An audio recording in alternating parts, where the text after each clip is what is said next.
Hello, everybody. Welcome into GSMC's Down by Contact Sports Podcast. I am your host, Jeremy Lapidus. Today is Friday, January 17th. We have a huge show for you today. Of course, we're going to go over all of the NFL divisional games that are going to take place this weekend. The biggest game of the week. We're going to start off with Ravens versus Bills. Of course, this is the best weekend of football on the calendar year. And then the big news coming out just about an hour ago, the biggest free agent left on the board, Sasaki officially signs with the Los Angeles Dodgers. We'll talk about how that's going to affect their reign and how the newest dynasty is just going to continue to grow.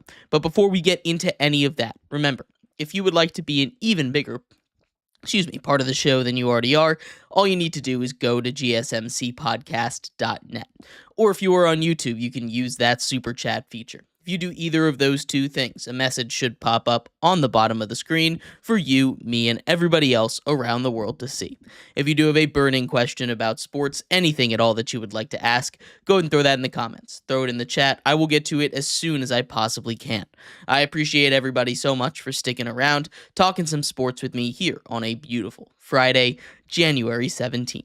But like I was saying, we are going to get into our first game of the week. The Bills take on the Ravens, and this is the last game of the week on Sunday night, but this is the headliner. The top two MVP candidates take each other on in a rematch from week 4 of the NFL season, where we saw the Ravens at M&T Bank Stadium in Baltimore take care of business, win 35-10. This game is going to be a lot different. First of all, and the main and most obvious difference, this one takes place in Buffalo. The other one, this is a playoff game, a place where both of these quarterbacks, Josh Allen and Lamar Jackson, have historically struggled a little bit. Now, both of them are having career years. Lamar Jackson having career years in just about every single stat, and Josh Allen having career years as well in everything, but especially not turning the ball over. One of the things that we highlight when we talk about this Bills team is the fact that they don't really take those negative plays. They're one of the best teams in the league at not losing yards when they have the opportunity to play just clean football, right? Josh Allen has only taken 14 sacks in 17 regular season games, and that is an incredibly powerful weapon for them. Outside of everything else they do great, that is something that really just that we don't take into account a lot of the time. But how each team is going to win, there's keys to the game for both of them. We're going to start with the Ravens. They're the favorite team here. They're the team that is favored to win, favored by 1.5 points on the road. And I think a lot of that has to do with the fact that we saw them absolutely destroy this Bills team last time out. The game plan is very similar, right? Control the possession. And this is a key for both of these teams. Whichever one can control the ball, whichever one can play ball control football, as we saw the Bills do last week against the Denver Broncos, as we saw the Ravens do last week against the Pittsburgh Steelers. Whichever one of these teams, whichever one of these offenses can keep the ball out of the other team's hands, they're going to automatically have the upper leg. They're the upper hand here. They're going to be the ones that have a little bit of an advantage, because if you don't let the other team touch the ball, they're just less likely to score, right?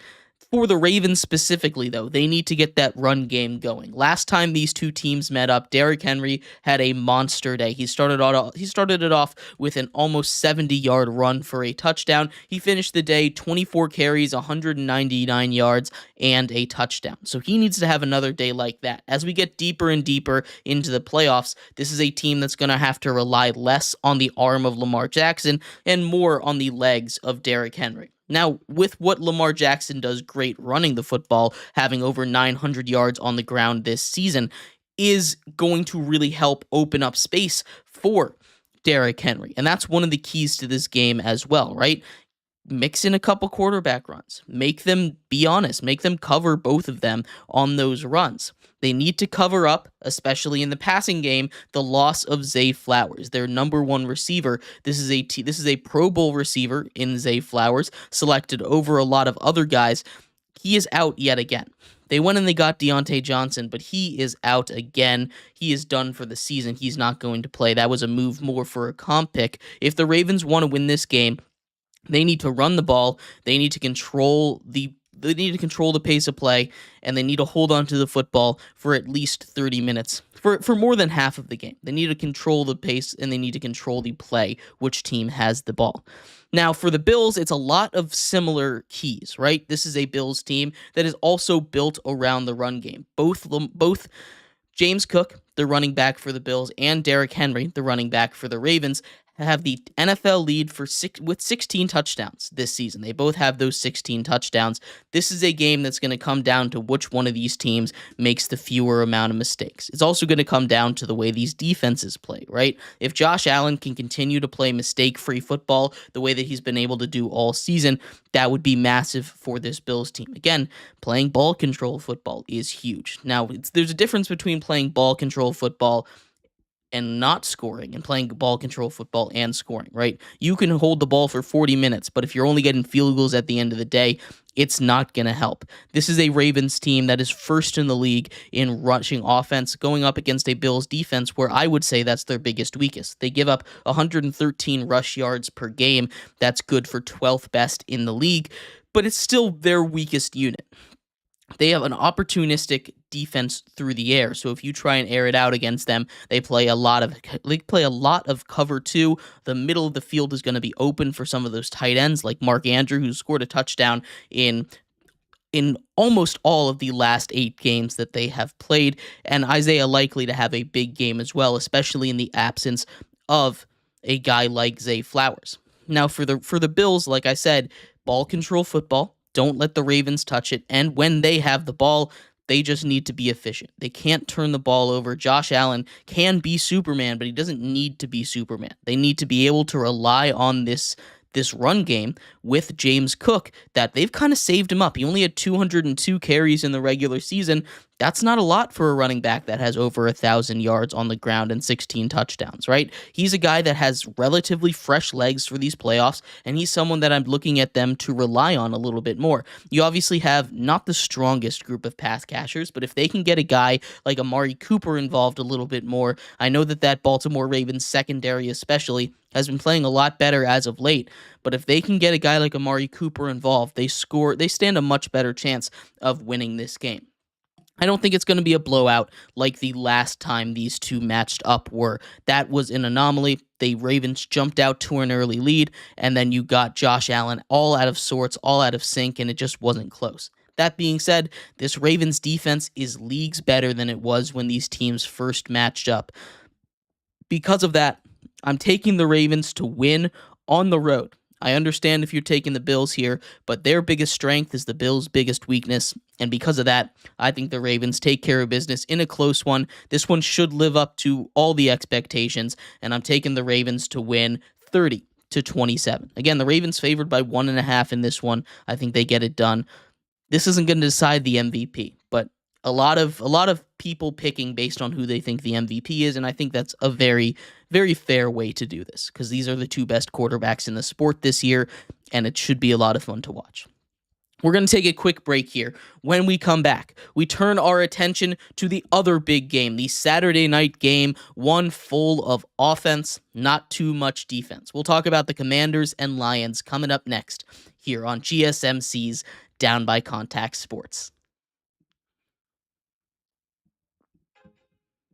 I feel like I'm losing my mind. Is everybody in the world blind? Please, Lord, give me a sign, a sign. I feel like I'm losing my mind. Is everybody in the world blind? Please, Lord, give me a sign, a sign.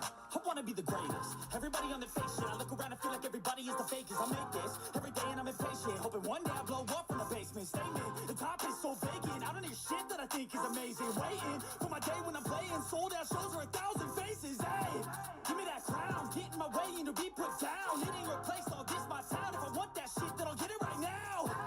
I'm losing it, the losing fits, I'm losing shit. A stupid myth. You choose to live or choose to dip. You choose to fight or lose your grip and lose a gift. I feel like I'm losing my mind. Is everybody in the world blind? Please, Lord, give me a sign, a sign. I feel like I'm losing my mind. Is everybody in the world blind?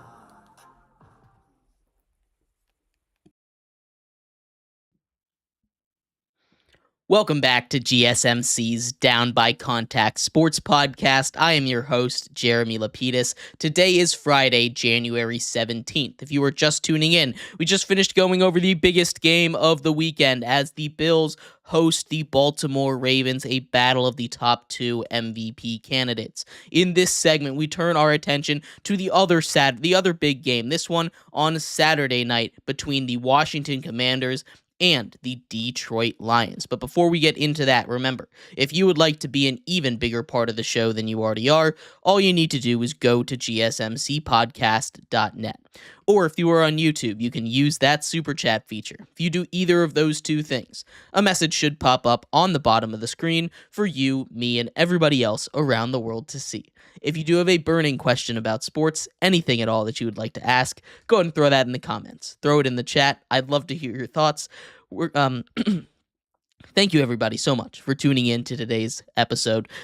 But like I was saying, we are going to get into the second big game on the slate. For my money, the second best game that is out there. This one between the Commanders, and the Lions. The Washington Commanders, of course, getting here for the first time in 20 years. Their first win in a postseason game since back in 2005. This is a huge, huge season for them, all on the backs of rookie quarterback Jayden Daniels. They run into a Lions team who's also having the best season in the history of their franchise. This is a Lions team that, without a doubt, statistically is having their best season. They're 15-2, the best record. They set records for points per game. They set records for most touchdowns scored, most yards in a season. This is their best team that they have had, especially offensively, and it all starts on the ground with the two-headed running back room that is Sonic and Knuckles with Jahmyr Gibbs and David Montgomery. And the key for this one is they're getting David Montgomery back. The running back that suffered an MCL injury 3 weeks ago, seemingly ending his season, is back very, very quickly. He only missed 3 games, like we said. And the big issue with this Lions team is the fact that they had been hurt up and down the roster. Now, they are going to get also Terrion Arnold back on the defensive side of the ball, a huge get for them, getting one of their top corners back, but they are still completely devoid of their star players, especially up front on the defensive side of the ball. But that's not a big issue, because this game is going to be a shootout, the highest total of the week between these two teams. The Commanders and the Lions can absolutely put points up on the board. The Commanders have had 3 games this season, including last week in the playoffs, where they did not turn the ball over a single time. That is the first time, all 3 of those. This is the only time it has ever happened with a rookie quarterback at the helm in Jayden Daniels. These two teams are very risky. They both go for it on 4th down a lot of different times. Obviously, this is a core tenet of what the Detroit Lions under Dan Campbell like to do. They like to take risks. They like to go for it. It has shot them in the foot a couple times. We remember back to last season. It has also won them a couple of key games, especially down the stretch of this year, making a couple of big plays and putting away opponents in games that were close, and maybe they wouldn't have trusted their defense if it had not worked out. This game is going to be super exciting. Like I said, the Lions, their best season ever. They have an NFL best 33.2 points per game. The Commanders, on the other hand, are not too far behind. They're averaging 28.2 points per game, and sprinkling a couple games there with Jayden Daniels was injured and they weren't really getting much done. This is a Commanders team that has won 13 games now on the season, despite the utter lack of a defense, right? This is a team that is the 3rd worst run defense and also one of the worst pass defenses in the NFL. This is a game that is going to go back and forth, and it's just basically going to be which offense can operate at a higher level. These two teams are going to put on a fireworks show for us on tomorrow night. And it should be a lot of fun to watch. Like I said, 2 franchises that generally don't see a lot of success meeting up in the NFC divisional round on Saturday night. Defense is, again, not going to be there, but where the real keys to this game for the underdog Commanders to win this one are just with Jaden Daniels, right? You're not going to expect that defense to step up, although if it is able to, that's going to be huge. If that defense can stop the run or at least slow it down, that gives the Commanders a much better shot in this game. If you can get Jaden Daniels to just feel comfortable, get into this game, which is the biggest game that he has played in, he has yet to show a lot of issues with stress in big moments, which is a huge trait for quarterbacks, but he just needs to play clean football, not turn the ball over, and they need to be able to get the ball into their playmakers' hands like Terry McLaurin. Terry McLaurin is a guy that is very boom or bust. He likes to take a lot of these deep routes, and the Detroit Lions like to make a lot of blitz packages. They're a very aggressive defense. We saw them shut down guys like Justin Jefferson. I think a lot of that had to do with the performance of Sam Darnold on that one, a little bit more than Justin Jefferson, but still, they've been able to shut him down, beat the Vikings twice. They've been able to shut down a couple of really good receivers. Terry McLaurin needs to get the ball in his hands early. He needs to get the ball in his hands often, and he needs to score a touchdown if the Commanders want to win this game. This is a Commanders team that has really struggled to run the ball recently. They need to get the run game going, whether that's through the quarterback or through the running back. Most of their yards in the last couple of weeks have come through the legs of Jaden Daniels, and he's escaped the pocket and been huge for them. If he can be that real threat on a read option, maybe they get a big game out of Brian Robinson. That would really help them. Again, a key for a lot of these games is ball control, right? You don't want the Lions to touch the ball because the Lions have the most efficient offense in the NFL. They touch the ball, they score on the highest percentage of their drives in the NFL. It's a very good offense. That's just what you're dealing with. And the Commanders' defense is not on the level to deal with that. But if they can just keep the ball out of the Lions' hands, that is how they're going to find a way to win this game. I think this game stays close because, as we've seen the last couple of weeks, Jaden Daniels, when the moment is the biggest, has been able to step up and play his best football, which is exactly what they need him to do, which is exactly what he's been shown that he's been capable of doing over the last couple of months in the NFL. So much so that I put him in my top 5. Now, the keys to the game for the Lions are very simple, and it's run the ball. Right, you're going up against a Commanders defense that is the 30th best team against the run in the NFL. They're the 3rd worst in the NFL against the run, and you get your bruiser back in David Montgomery. Jahmyr Gibbs is awesome. What he's able to do as a receiver out of the backfield, what he's able to do as a speedster back is amazing, but where they've kind of been bogged down in the last couple of weeks is some of those short yardage situations. As good as Jahmyr Gibbs is in those short yardage situations, he's not a bruiser. He's not a guy that's going to break a million tackles like David Montgomery is. David Montgomery has practiced in full all week. He's officially active. And that is something that is really going to make this offense run amazingly. I don't expect David Montgomery to get his full workload. I still think it's going to be, instead of a 50-50 split, about 75-25 split, but in those short yardage situations, he's going to come in and he's going to make a huge difference. Amon-Ra St. Brown on the outside, most likely going to be matched up with a guy like Marshawn Lattimore. That's going to be a key matchup to watch. Lattimore, coming off of injury last week, did not look too good against his old rival in Mike Evans. He needs to have a better game and shut down at least one of those receivers that he goes up against. Now, Amon-Ra is sometimes put in the slot there, so I'm not sure how much one-on-one receiving time they're going to get against each other, but he needs to shut down whatever receiver he's up against. They need to be able to deal with that play action pass that the Lions like to run a lot. They can't have those linebackers crashing in too often. They need to be able to be disciplined, and having a guy like Bobby Wagner back there is going to be huge for that. This is not a game that I expect the Commanders defense, to have a lot of great plays. I think this is a game where Jared Goff completely dices up that defense and goes for maybe even 400 yards in this one. But I think this is one where the Commanders, if they're able to play efficient offense, especially early on in the game, can keep this close. So I'm taking the Lions to win this game. They're favored by 9.5 in this one, which is kind of crazy to me. I don't expect them to win by that much. I expect the Commanders to keep it close into the end.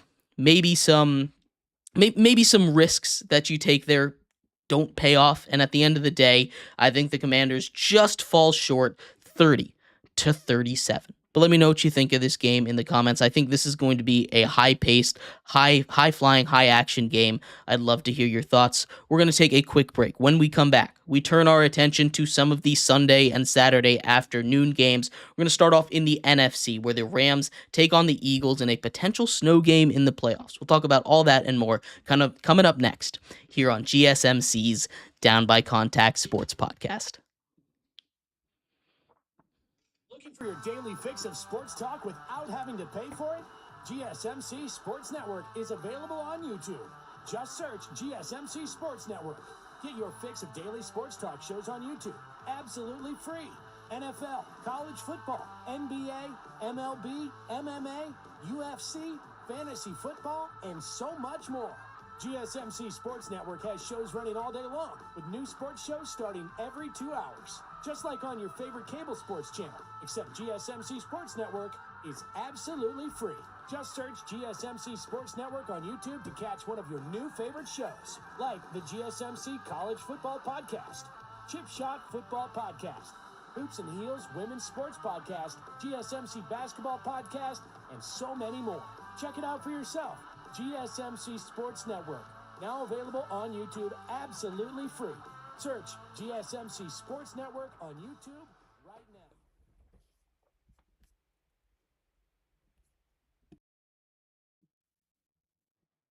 Welcome back to GSMC's Down by Contact Sports Podcast. I am your host, Jeremy Lapidus. Today is Friday, January 17th. If you were just tuning in, we just went over the two biggest games of the weekend, the night games for Saturday and Sunday night, as the Ravens take on the Bills and the Commanders take on the Lions. In this segment, we turn our attention to the afternoon games. The Rams take on the Eagles in one of these games that I think could be a lot closer than some people think. But before we get into that, remember, if you would like to be an even bigger part of the show than you already are, all you need to do is go to gsmcpodcast.net. Or if you are on YouTube, you can use that super chat feature.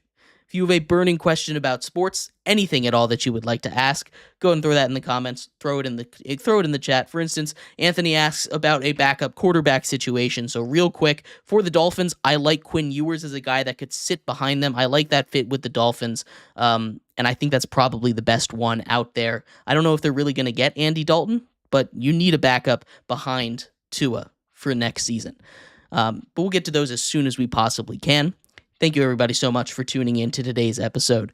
And like I was saying, we are going to get into the third playoff game of the day, this one between the Rams and the Eagles. The Eagles come into this game limping a little bit, and I think that's very important to take note of. These two teams obviously played against each other just a little bit earlier in the regular season. This was one of those games that the Rams were fully healthy for, and it was one of those games that the Rams ended up losing. We have seen a lot of rematches in the playoffs. Last time these two teams faced off, the Ravens took care of business 37-20. That was in LA. Saquon had 26 carries for 255 yards and 2 touchdowns, and this was the game that really catapulted Saquon Barkley into those MVP conversations. Now, he stayed consistent. He stayed playing amazing football throughout the rest of the season, but this was his big statement game against this Los Angeles Rams team, still a little displaced. Now, this one is over in Philly, and one of the things with Philly,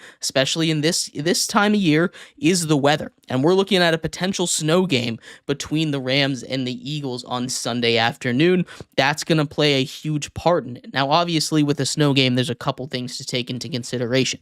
Throwing the ball is going to be a little bit harder, and that hurts the Rams a lot more than it hurts the Eagles, right? Both running backs here are really good. Kyren Williams has a nose for the end zone, like not a lot of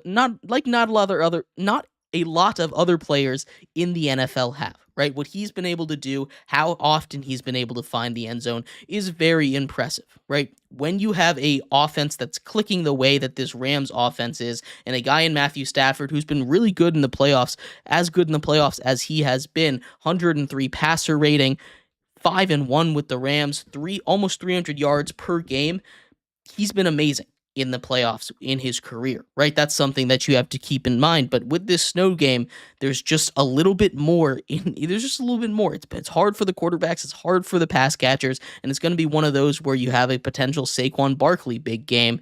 But with the Eagles, what they need to do to win this game. And what the real concern is, the reason that I think this game might be really close, is Jalen Hurts hasn't looked his best. We saw him kind of revert back to the way that he was playing at the beginning of the season. Jalen Hurts, a quarterback that has been a lot better down the stretch. He obviously dealt with his concussion issues. He dealt with almost 3 weeks in concussion protocol. He didn't get out until basically halfway through the week preparing for the wild card game, and it showed. He looked a little bit rusty. He gets that game action under his belt, but they need to be able to get those wide receivers involved if, in fact, this game happens to avoid the snow, which there is still a chance that it could. You need to have Saquon Barkley involved because, of course, he went for 255 yards against this team last time that they played each other, but this is a Rams squad that's defense is susceptible to a lot of different things, right? You can get a couple of these big blocks out there and break a couple big runs, right?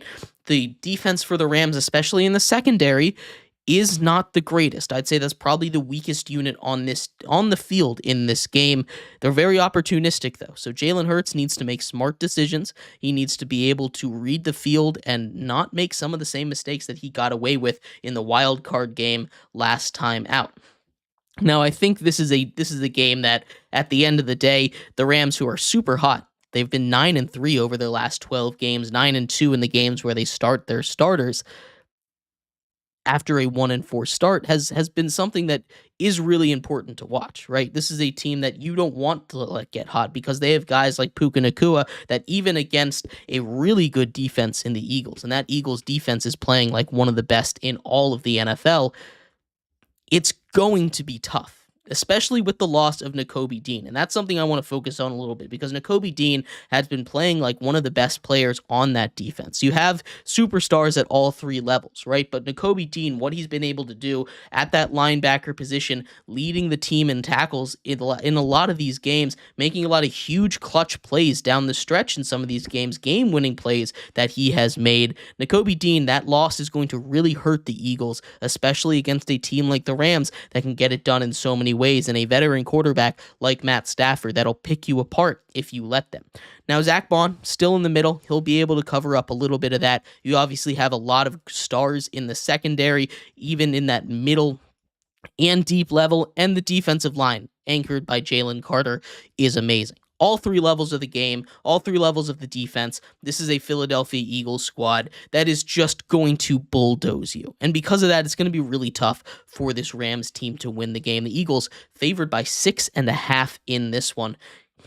And I just don't know how well it's going to go. If the Rams can win this game, it's going to be due to a couple of different things. First of all, they're going to be able to throw the ball with their weapons. They're going to be able to get the ball into the hands of guys like Puka Nacua. Guys like Cooper Kupp are going to need to have a big game. Guys like Kyron Williams are going to need to find the end zone. They're going to need to be able to avoid sacks. They're going to need to be able to avoid the defensive pressure of that Eagles front. And on the defensive side, maybe more importantly, they're going to need to apply that same amount of pressure that they were able to apply on a guy like Sam Darnold last time when they played the Vikings.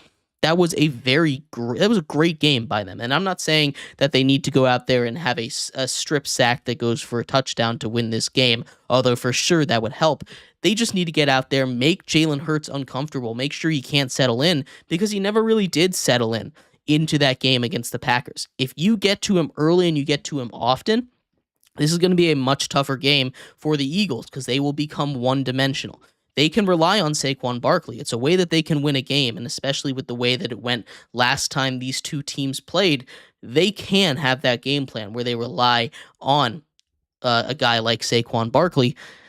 But if they get too one-dimensional, it's just not great. You need to get your wide receivers involved if you're Philly. Even in a snow game, you need to get Devonta Smith and A.J. Brown involved. And if you don't have if your quarterback isn't steady and ready to go, if your quarterback isn't comfortable in the game like Jalen Hurts has not looked comfortable the last time out, that's going to throw a wrench into every single one of those plans. I think that Eagles offensive line is good enough to let him settle in. I think they start off with a couple of quick throws to get him into the game.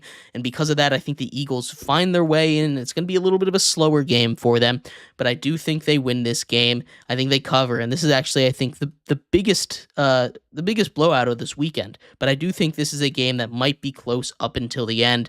The Eagles win this one 27-17.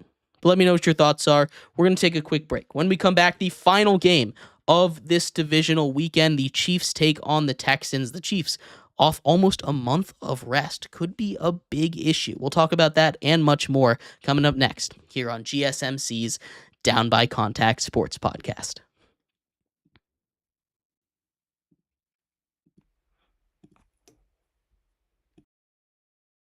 For the best and latest podcasts available anywhere, go to the podcast app on your cell phone and type in GSMC to access free content-rich podcasts on health and wellness, book reviews, sports, entertainment, relationships, social media, movies, technology, finance, and even weird news.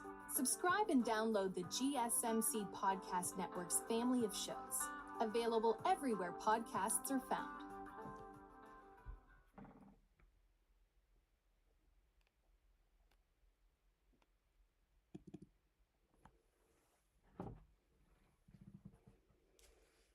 For the best and latest podcasts available anywhere, go to the podcast app on your cell phone and type in GSMC to access free content-rich podcasts on health and wellness, book reviews, sports, entertainment, relationships, social media, movies, technology, finance, and even weird news. Subscribe and download the GSMC Podcast Network's family of shows, available everywhere podcasts are found.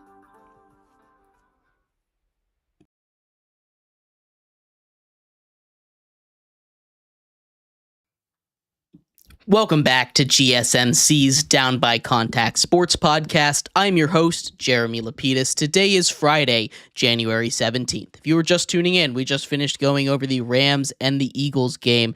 At the Eagles, potentially a snow game in Philadelphia.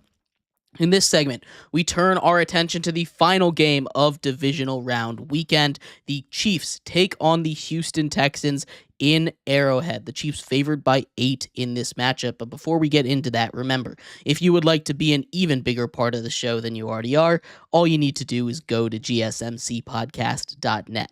Or if you are on YouTube, you can use that super chat feature. If you do either of those two things, a message should pop up on the bottom of the screen for you, me, and everybody else around the world to see. If you do have a burning question about sports, anything at all that you would like to ask, go and throw that in the comments. Throw it in the chat. I will get to it as soon as I possibly can. I appreciate everybody so much for sticking around, talking some sports with me here on a beautiful Friday, January 17th. But like I was saying, we are going to get into our fourth segment of the day. This one is the final NFL divisional game, I should say. And this is the kickoff one tomorrow afternoon. The Chiefs take on the Texans. The Chiefs off of almost a month of rest. They have 3 weeks off if you include the week that they just did not play any of their starters. That is a huge, huge difference. We talk about the rust that formed on the Eagles, Jalen Hurts, when he didn't play for 3 weeks, and I think the Chiefs are a little more able to deal with that after having bye weeks over basically all of Patrick Mahomes' career. This is something that I think could affect them. The Texans are playing some of their best football of the season right now, especially on the defensive end. This game, I think, is going to be incredibly low scoring. This is one that I think is going to come down to which one of those teams makes less mistakes. And at the end of the day, this is a Chiefs team that just has not made too many mistakes, but there is a way for this Texans team to win the game. And the way they do that is very simple. They play great defense, right? They play great defense. They have a little bit of hope that the Chiefs come out slow. And if the Chiefs come out slow and they pounce on that, they score quickly. CJ Stroud is able to get comfortable. They're able to run the ball a little bit with Joe Mixon, despite that Chiefs defense being one of the best run defenses in all of the NFL. They get a little bit of it working. They score on their first or second drive, build up a 10-point lead or so. then they just play great defense and hope the offense can play average the rest of the way out. That is how they win this game. This is a Chiefs team that has been playing pretty much ball control football all season long, right?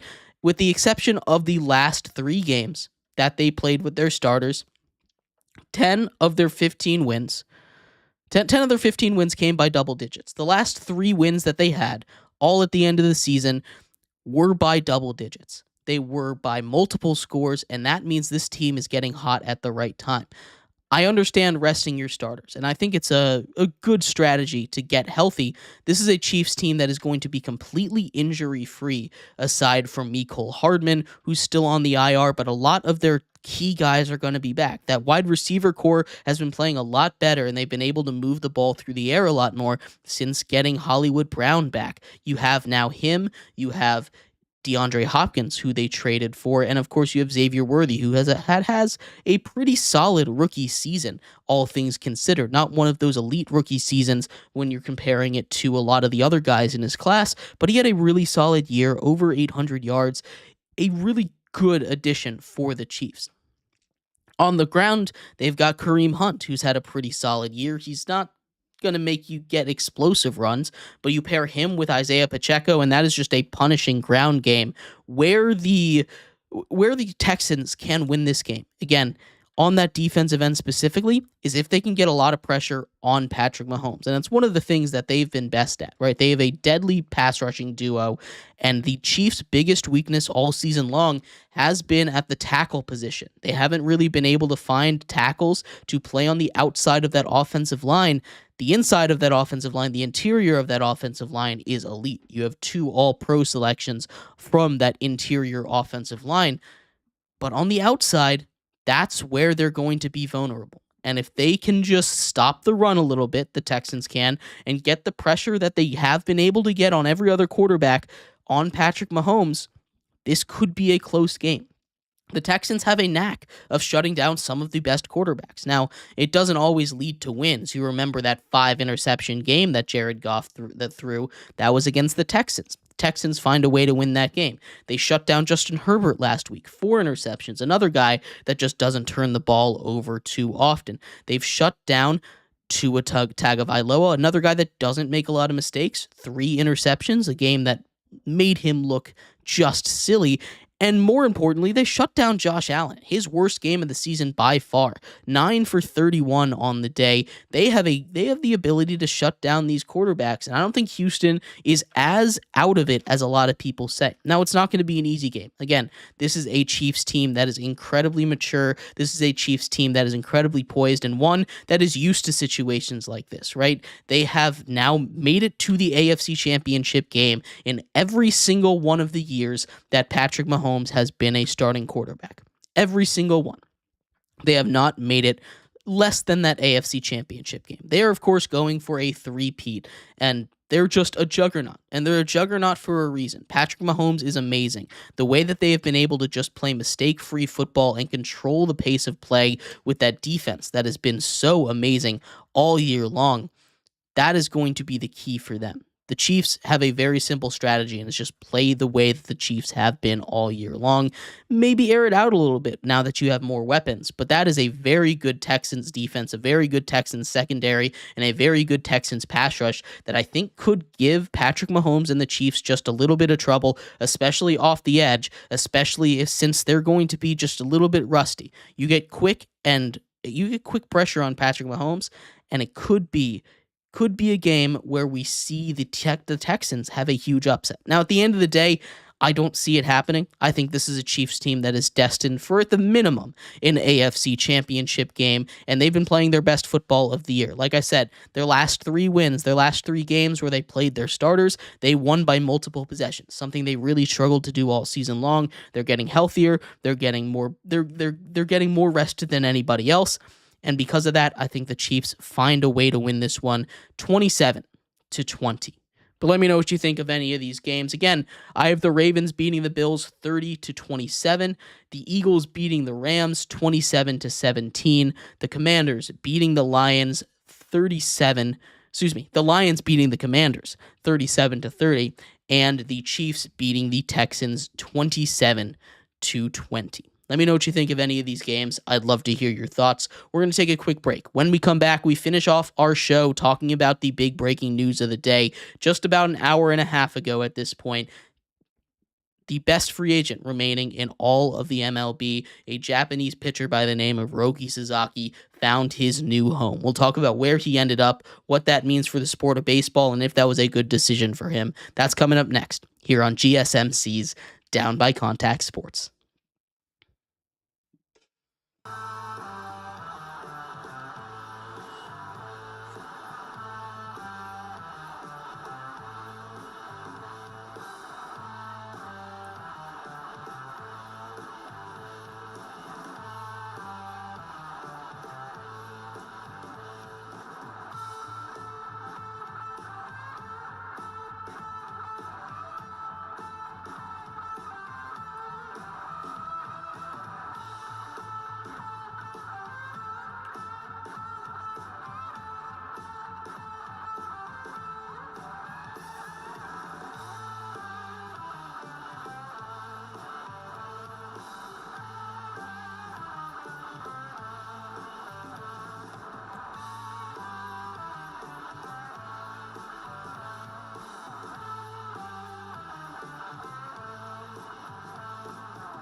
Welcome back to GSMC's Down by Contact Sports Podcast. I am your host, Jeremy Lapidus. Today is Friday, January 17th. If you are just tuning in, we just finished going over all 4 of the divisional round games, the best weekend in the NFL. In this segment, we turn our attention to baseball. Some massive news coming out of the MLB, coming from Jeff Passan, ESPN reporter for the MLB. Roki Sasaki, the phenomenal Japanese pitcher, has found a new home. After narrowing his list down to 3 earlier this week, he has officially made a decision. He has signed with the Los Angeles Dodgers. We'll talk about that in just a second, but before we do, remember, if you would like to be an even bigger part of the show than you already are, all you need to do is go to gsmcpodcast.net. Or if you are on YouTube, you can use that super chat feature. If you do either of those 2 things, a message should pop up on the bottom of the screen for you, me, and everybody else around the world to see. If you do have a burning question about sports, anything at all that you would like to ask, go and throw that in the comments. Throw it in the chat. I will get to it as soon as I possibly can. I appreciate everybody so much for sticking around, talking some sports with me here on a, beautiful Friday, January 17th.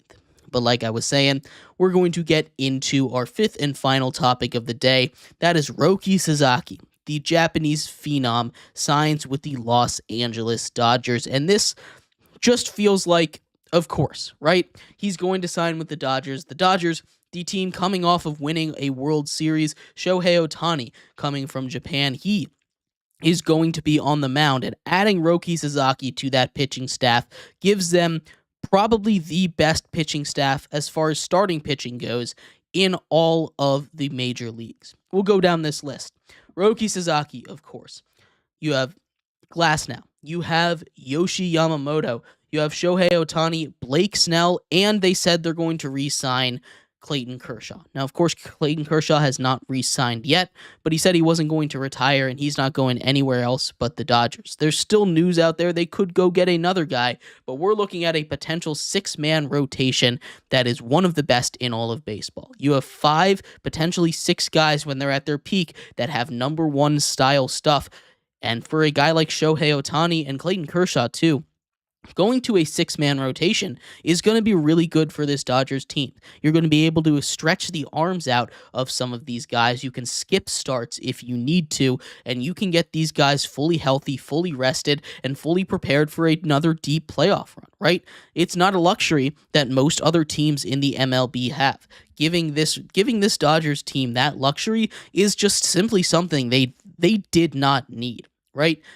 This is a team, again, coming off of winning a World Series. They have maybe the deepest lineup in all of the major leagues, spouting three MVP winners. Shohei Ohtani, Freddie Freeman, Mookie Betts at the top, and completely solid down the rest of the board as well. That bullpen, one of the best in all of baseball as well. Top to bottom, this team is filled with all-stars, and it's because they spend money. It's one of those things in baseball where there's not a real salary cap, so you just have teams like the Dodgers or the Yankees that have the money, or the Mets that are just going to go out and buy everybody, right? And that's not necessarily a bad thing.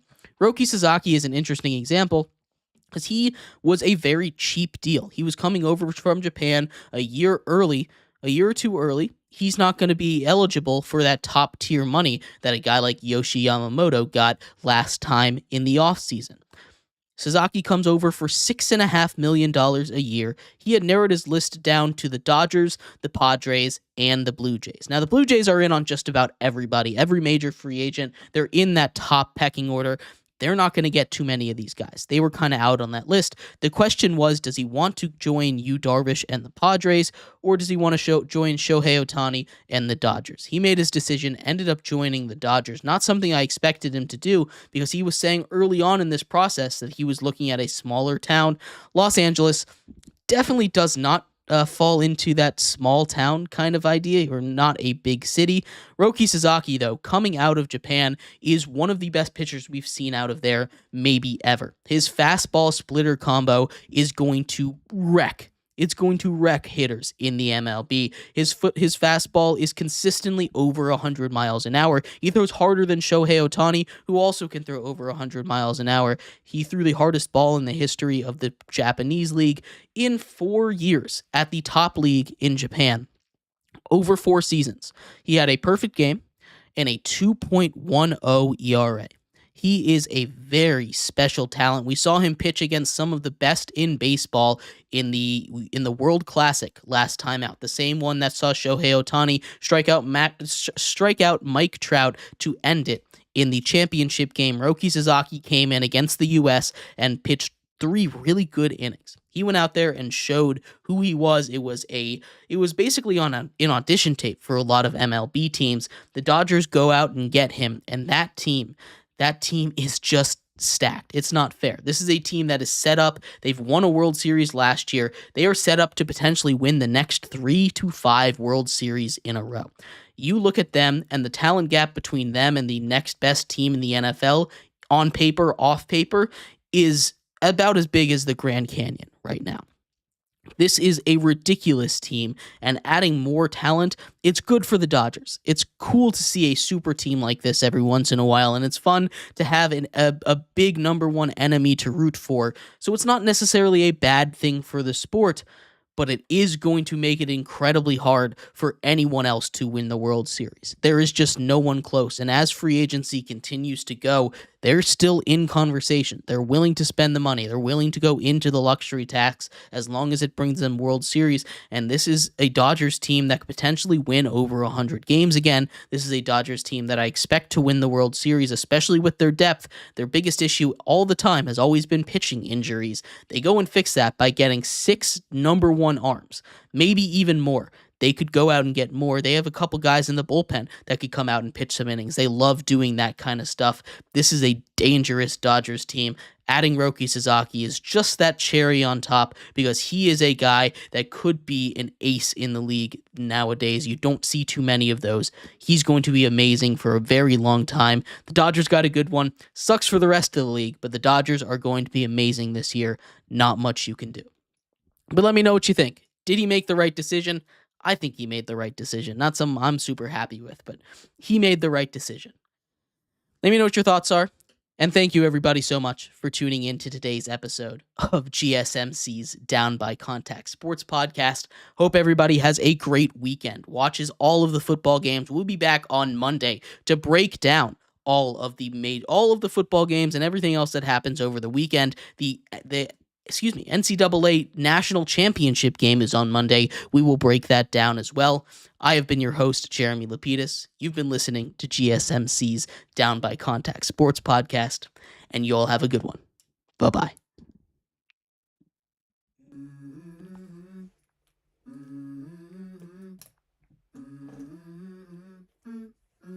Let's go. I wake up to a little bit of drool on my pillow, feel like it's gonna be a bad day. Yeah, I'm tired of shit, and the cops